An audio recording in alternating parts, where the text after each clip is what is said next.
ଯେତେବେଳେ ସେ ଭଲ ହବାକୁ ଭଲ ବାଟକୁ ଆଇଲା ବେଳକୁ ତାକୁ ପୁଣି ନେଇକିରି ପୁଣି ପୁରେଇଲେ ସେଇ ବିଷ କହିକିରି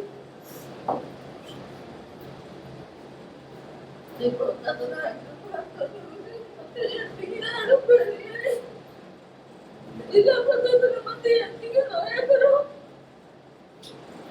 ସେଇ 10 ବର୍ଷ ତଳେ ସେଇ ଯାଇଥିଲେ ତାପରେ ସୋଦାସୋଦି କରିକି ସେ ଘର ଭିତରେ ବସିଲେ ଇଆର ବାହାରେ ବାହାରେ ଘରେ ତାଙ୍କର ଗୁଳି ମାରିଥିଲା ଘର ଉପରେ ସେଇ ଗେଟରେ ସେ ପଶିଲା 5 ବର୍ଷ କିଏ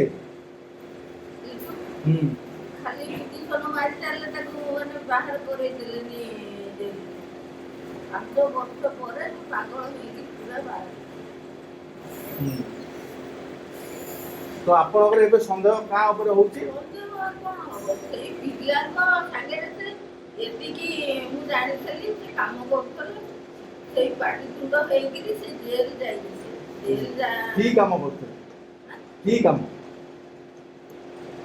ଏଇ ଗ୍ୟାସ୍ ଦର ଯୋଉ ଲେଖା ହେଇଛି ସେଇ କାମ କରୁଥିଲା ଆଉ କୋଉ କାମ କରିବି।